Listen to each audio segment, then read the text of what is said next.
Baik, Assalamualaikum warahmatullahi wabarakatuh. Selamat pagi, siang, dan malam untuk waktu setempat bagi teman-teman dan rekan-rekan yang ada di eh, materi untuk jabatan fungsional ahli pertama bidang bina jasa konstruksi.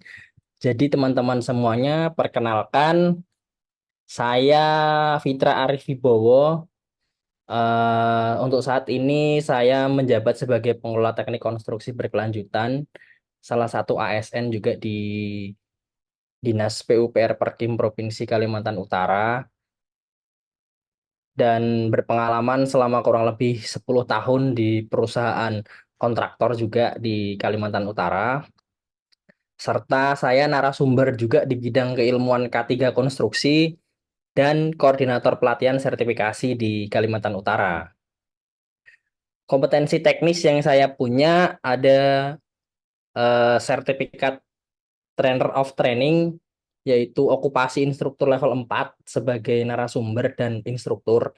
Kemudian ada sertifikat asesor kompetensi juga, sertifikat petugas keselamatan konstruksi, salah satunya juga sebagai anggota di Forum Keselamatan Konstruksi Nasional, dan satu sertifikat pengadaan barang dan jasa di Provinsi Kalimantan Utara, khususnya di level 1, PPK tipe C, dan pejabat pengadaan. Jadi teman-teman, untuk saat ini saya akan memberikan kisi-kisi sekaligus beberapa soal kepada rekan-rekan semuanya yang pada hari ini kita bisa berdiskusi bersama juga tentang jabatan fungsional ahli pertama pembina jasa konstruksi di Kementerian PUPR. Kisi-kisi ini kita ambil dari SE Permenpan RB dari B garis miring 2881 garis miring M titik SM 0100 2023, yaitu tentang pembina jasa konstruksi ahli pertama. Ada dua kompetensi di sini, yaitu kompetensi umum dan kompetensi khusus atau manajerial. Kompetensi umum itu ada 6, dari manajemen kontrak konstruksi sampai dengan manajemen lingkungan pekerjaan konstruksi. Kemudian manajemen penyelenggaraan konstruksi sampai dengan manajemen konstruksi hijau di kompetensi khusus atau manajerial. Regulasi di sini kita eh, menggunakan dua regulasi untuk khususnya di pembina jasa konstruksi ya. Jadi di Permenpan RB nomor 51 tahun 2021 tentang pembina jasa konstruksi. Jadi di situ teman-teman rekan-rekan semua nanti bisa mengecek angka kredit yang diperlukan untuk menjadi pembina jasa konstruksi. Kemudian Undang-Undang Nomor 2 Tahun 2017 tentang Jasa Konstruksi.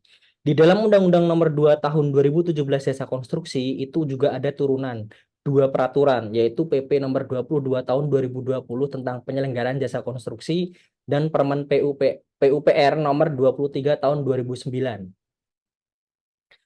Nah, salah satu hal yang harus kita perlukan untuk melaksanakan tes ini, yaitu kita harus memperdalam banyak materi dan juga soal-soal. Maka dari itu, untuk rekan-rekan semuanya, kita akan bahas beberapa soal di sini terkait tentang pembina jasa konstruksi. Yang pertama, soalnya tentang jasa konstruksi terkait tentang sistem SMK 3. Biasanya di dalam soal itu pasti akan ada eh, keterkaitan antara soal dan jawaban. Yang akan kita bahas pertama ini soal yaitu tentang pedoman teknis keamanan, keselamatan, dan kesehatan kerja konstruksi dan perlindungan sosial tenaga kerja serta tata lingkungan setempat dan pengelolaan lingkungan hidup dalam menyelenggarakan jasa konstruksi adalah: A. Sistem manajemen mutu. B. Sistem manajemen keselamatan dan keberlanjutan konstruksi. C. Standar keamanan, keselamatan, kesehatan, dan keberlanjutan. D. Standar keamanan dan keberlanjutan konstruksi. E. Sistem manajemen keselamatan konstruksi. Jadi menurut rekan-rekan, mana jawaban yang paling benar?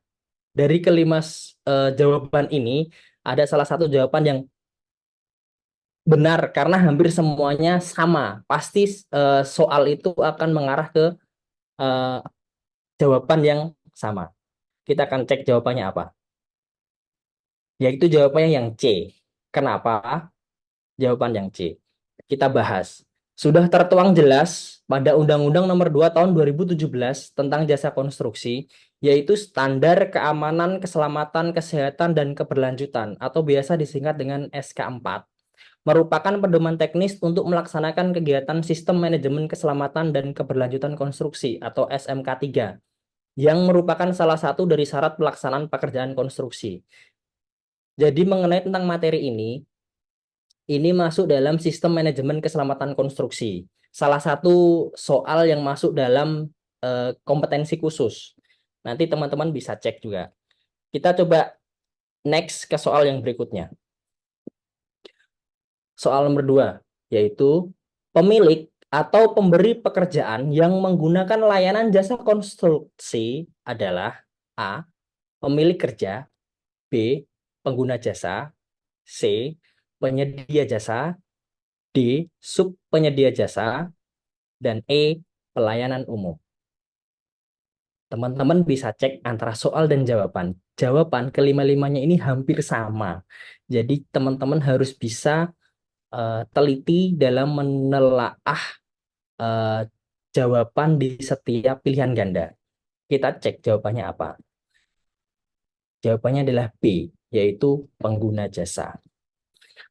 Siapa itu pengguna jasa? Jadi pemilik proyek itu adalah pengguna jasa. Biasanya pengguna jasa itu KPA, yang paling tinggi PA, KPA, PPTK, PPK, PPTK. Biasanya ada 4 di sini. Kemudian untuk pelaksana proyek, baik itu kontraktor ataupun konsultan, biasa disebut sebagai penyedia jasa.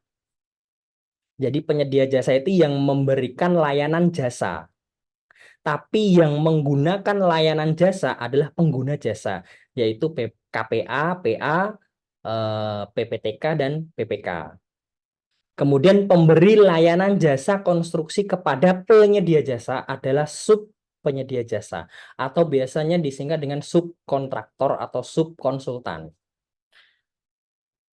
Oke, kita next soal yang berikutnya. Mungkin teman-teman jika nanti rekan-rekan semuanya nggak paham terkait soal-soalnya bisa nanti langsung bertanya kepada saya. Nanti akan coba saya jelaskan secara lebih rinci terkait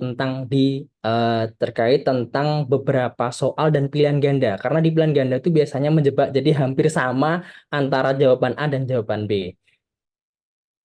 Jadi soal yang ketiga adalah kegiatan penelitian dan bentuk pengakuan formal untuk menentukan kelayakan asosiasi adalah. Soal ini masuk dalam kriteria manajemen mutu dan biasanya masuk dalam pengembangan kompetensi berkelanjutan. Ini masuk di kompetensi khusus atau manajerial. A. Lisensi, B. Kualifikasi, C. Klasifikasi, D. Akreditasi, E. Sertifikasi. Kegiatan penelitian dan bentuk pengakuan formal untuk menentukan kelayakan asosiasi adalah. Coba teman-teman cek apa jawaban yang benar. Jawabannya adalah D, akreditasi. Kita cek. Lisensi di sini adalah izin. Izin yang diberikan untuk proses kegiatan sertifikasi. Kualifikasi itu adalah syarat tertentu dalam pelaksanaan kegiatan. Klasifikasi adalah subbidang pada jabatan kerja. Dan akreditasi adalah pengakuan formal untuk kegiatan jasa konstruksi. Dan sertifikasi adalah tanda bukti pengakuan untuk klasifikasi pekerjaan. Jadi di sini sudah jelas. Jadi rekan-rekan jika nggak paham atau belum paham nanti bisa tanyakan ke saya. Oke, kita next untuk soal yang berikutnya. Usaha tindakan dan kegiatan yang dilakukan dalam rangka menciptakan lingkungan yang kondusif bagi pengembang jasa konstruksi untuk mencapai tujuan penyelenggaraan jasa konstruksi adalah A. Layanan jasa konstruksi, B. Pengakuan rantai pasok jasa konstruksi, C. Pembinaan jasa konstruksi, D. Tertib usaha jasa konstruksi. E. Pemanfaatan produk jasa konstruksi. Coba teman-teman cek telaah antara soal dan jawaban, hampir-hampir eh, jawabannya hampir-hampir ini ya, hampir-hampir mengecoh gitu ya. Jadi jawabannya adalah C. Kenapa C?